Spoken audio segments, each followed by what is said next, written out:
Welcome back to the Mountain Morning Show. It is time to check in Sochi with our friend Tome Kelly from USSA. Tom, how are you? I'm doing great, guys. It was a big day here today. I'll say it was. Boy, oh boy. Last night and today, very exciting for the U.S. teams in so many of the different disciplines on both boards and skis.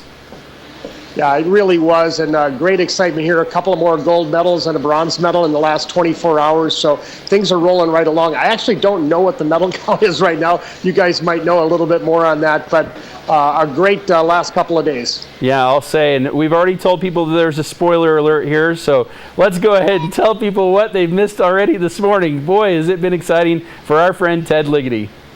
It has, and we're going to start out with the big news of the day for Park City. This is the one that everybody was pointing towards. Could Ted Ligety pick up his second Olympic gold and first ever in giant slalom? He did that today in commanding style. He built a huge lead, almost a 1 second lead in the first run, and when he went down, he was 1.5 seconds in the lead. He needed most of that. He had a few mistakes on the way down, but it was a brilliant run. He takes the gold medal. Here's a few things to put it into perspective, folks. He becomes the first American man to win 2 Olympic gold medals. He becomes the first ever to win a giant slalom, and truly puts his name into the record books. And one of the things that he talked about in the press conference that was so telling in his ability to do that run better than anyone else today, the U.S. ski team organized a number of training camps right here across the Poliana up at the Rosa Tour Resort.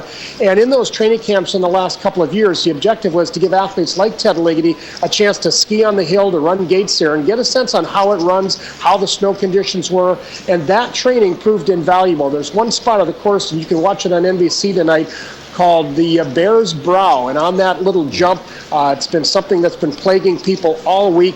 Ted just knew exactly how to ski that today, and that made the difference between his gold medal and finishing further down in the pack. Congratulations to Ted Ligety. He's on a whirlwind tour right now to celebrate his gold medal. Yeah, awesome stuff there. And as you mentioned on that Bear's Brow, it seems important, unless I'm mistaken, to really try to avoid getting a lot of air, just to get back down on the snow quickly, especially with those wild conditions you guys have had in the last couple of days. Yeah, he talked about the technical aspects of it and how the first 5 times he skied it, he completely blew it. And then he figured out the technique to it. And, you know, it's little things like that that really make the difference. It's the hours he spent in the gym in the Center of Excellence. It's the time he spent at the U.S. Ski Team Speed Center in Copper and the training camps we had over here in Sochi. Those are the little things that ultimately made the difference in him winning the gold medal. Yeah, absolutely. Well, congratulations to him. What a great win. Bringing home the gold for Park City. We sure are looking forward to seeing him back here. Let's talk a moment about snowboarding. And of course, there was some pretty awesome stuff there last night with the snowcross. Yeah, we're going to start first of all on the snowboard cross, and that was yesterday during the daytime. Stacked men's field. Nate Holland, one of the favorites for the USA, but in the end it was Alex Diebold of Manchester Center, Vermont, an athlete who lives and trains at the USSA Center of Excellence. He goes to Westminster College. He picked up the bronze medal. Really great young man, and he was pretty excited about that. I'm sure that America has seen him on the talk shows, and you're going to see more of him today. Alex Diebold taking the bronze medal yesterday in snowboard cross. And then last evening, under the lights in an absolutely huge blizzard.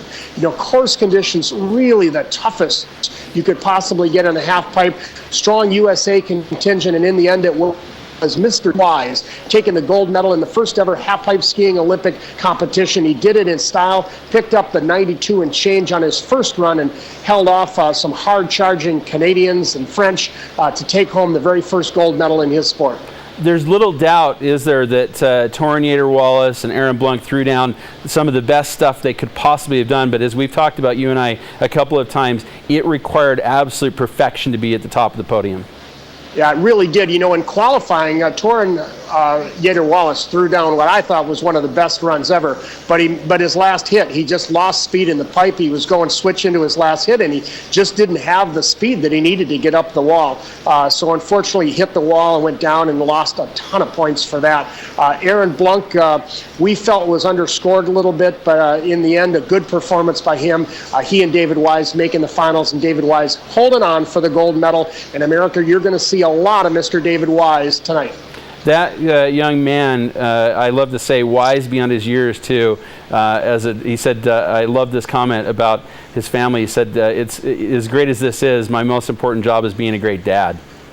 Yeah, he's just a great young man, and he's got his wife over here, his parents. They did leave the baby behind, but he is a family man, and his family's with him on the circuit, and just a wonderful guy to be around. He's totally dominating the sport right now. Came up through the USSA system actually in Tahoe as a mogul skier, eventually found his way into the half pipe, and that's where he's really had most of his success. I can remember his first podium at U.S. Championships right at Park City Mountain Resort in the half pipe, and we knew at that point he was just a young teenager, 16 or 17 at the time, but you could see that he was destined for greatness, and now he is. He's #1 in the world, and he's the first Olympic champion in his sports debut. Yeah, very, very good stuff. Another young athlete we should talk about is Michaela Schifrin. Unfortunately, did not finish on the podium yesterday, but expected to do even better in her real event, which is slalom. Yes, she is, and she was 5th in the giant slalom. That was just fine. That's about where she should be finishing. Really extraordinary performance for her, actually. She's going to be coming up in the slalom, and that is on Friday under the lights here at Rosa Hatur, and hopefully, cross our fingers, she'll be able to match that gold medal she won at the World Championships in Austria last February. Yeah, we're really excited about that, and of course also about the Nordic Combined is coming up as well. We've got the Nordic Combined Team event coming up on Thursday. That'll be the final event. This has not been quite the Olympics that they had 4 years ago. Still hoping for some action in the team event. Todd Lodwick, who's been hampered with a shoulder injury for the last 6 weeks, feeling pretty good, and he is going to go in the start. That'll give us 4, so it'll be Billy DeMong, Todd Lodwick, Brian, and Taylor Fletcher. They'll be going off Thursday in the Nordic Combined Team event at the Ruski Gorky Jumping Complex. Final event for Combined here in Sochi. Absolutely. Looks like the weather a lot nicer there today than it was yesterday. The conditions, as you said yesterday, there was rain, there was sleet, there was snow, there was a little bit of everything, but it looks beautiful today. Yeah, it was really pretty horrible yesterday. Raining all day, a lot of standing water. In fact, you could maybe hear the water rushing in the background. I'm alongside the river here in Rosa Hatur Village. Just to give you a little bit of the lay of the land, all of the of what you see around here, and I'll give you a little tour here. But all of what you see here has been constructed just over the last couple of years. Really quite a remarkable resort. Right from my vantage point, I can see 4 different gondolas rising out of the village here at Rosa Hatur, heading up onto the mountains. A really amazing resort here. And again, all of this constructed within really the last 2 years. Wow, amazing stuff there. Tell me, I'm sure people are interested, and we haven't had a chance to talk to you about this, but we have a moment. So tell us about the food and the experience of meeting meeting the Russians that live there, as well as just being there amongst all these tremendous athletes from all over the world. Well, one of the things that we really wondered about before we came here is, would there be the same kind of spirit that we're accustomed to? I mean, this is a part of the world where they've never had this sport or any of these sports, so it's completely new to them.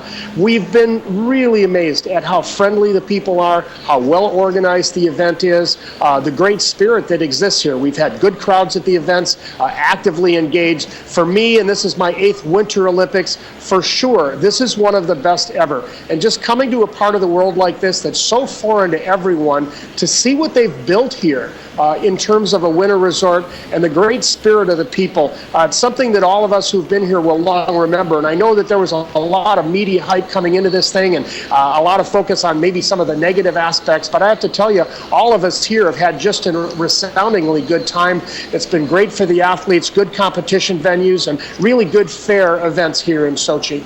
Well, that's awesome, Tome Kelly. We're jealous that you're having such a great time. And then lastly, so we can try to enjoy it with you, tell us what we should be watching from today's events. Well, we've got a lot coming up today, and actually not one of the bigger event days, but for sure the men's giant slalom. You'll be able to watch that on the primetime show tonight on NBC, and you'll also be able to look at an interview between Bob Costas and Ted Ligety. They're going to be talking in just a few hours. Right now it is about 6:18, I think, here in Rosa Hatur, just outside of Sochi. So watch for the men's GS coming up tonight. Also watch for the parallel giant slalom, and for the men and the women, that'll be coming off often, and the team sprint in cross country. A little bit of a slow competition day today. We pick it up a little bit tomorrow with the Nordic Combined event. Ski cross with John Teller coming up tomorrow, and then we move into the final alpine events with the women's slalom on Friday under the lights, and the men, including Ted Ligety again, going on Saturday evening. We're going to be wrapping it up this Sunday with the men's 50K, and then we're going to be coming back home next week and look forward to seeing you all back in the studio in Park City. Indeed, we're looking forward to that. And of course, we're looking forward to our next time to talk to you live from Sochi, which will be on Friday. So make sure you stay tuned in to see what TK is doing as he's having a great time in Sochi on all of our behalfs, and certainly for the U.S. ski and snowboard teams. Thanks again, TK. Great. See you guys later. All right. Thanks again to Tome Kelly. We'll see him on Friday. Hopefully by then he's got that Russian hat. We're still working on him on that. You know, he's always sporting a really good-looking hat, but I think it's high time he gets one of those big Russian fur hats. So we will be back with more right here on the Mountain Morning Show right after these commercial messages.